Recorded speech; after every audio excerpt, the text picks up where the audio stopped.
Hi everybody. Today in this video we're going to review some musical symbols that we should all know in first grade. Some of them are old and some of them are new. So here it says today we are going to take a look at some musical symbols. Some of them we have talked about before and some of them are a little bit newer. Next week we're going to take our time to learn how to draw all of these symbols. So today we're going to make sure we know what they are, and next week we will learn how to draw them. So first up is the treble clef. This is something we might not have talked very much about so far this year or so far in school. The treble clef is a symbol that we usually see at the beginning of a song. It tells us kind of which notes are which in the musical staff, which is something we'll talk about next. But the treble clef is almost always there when we sing at the beginning of the song, kind of sets us up for the notes that we're going to use when we read the notes. So as I mentioned with the treble clef, the staff is the thing we actually use to draw our notes on.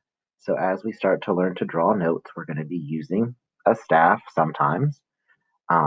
If you take a look very closely at the staff, there are 5 lines, and then in between the lines, there are what we call 4 spaces. So in music, we use both the lines and the spaces to draw our notes.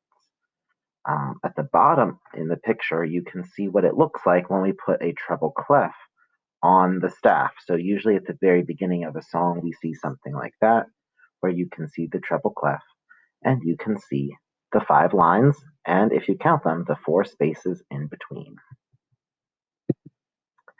So here's a symbol that we have talked about before, quarter note. Also known as ta. We often read them and we say ta, but it's a note that gets 1 beat. Next week, we'll learn how to draw the tas and make the note heads, the circular part, as well as the stem. And then on eighth notes, we also add a beam that joins them together. So we have the eighth notes here, 2 notes that fit just into 1 beat together. So they're good, they go very quickly. We can see they have the note head and the stem like a quarter note, but they also have a beam that joins them. So we'll practice drawing those in our next lesson next week. But we can't forget about the quarter rest. The quarter rest is what shows us 1 beat of silence. So sometimes we make sounds, sometimes we don't. And when we don't, we have a rest like this.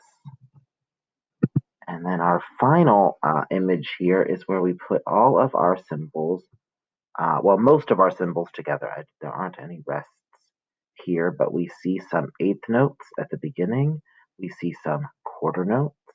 We see the staff, so we see the 5 lines and the 4 spaces. And at the very beginning of both lines of the music, we see a treble clef as well. So next week we'll learn how to draw these symbols, and then we can learn to actually draw the music ourselves. So next up, I hope that you go on to the worksheet where you can practice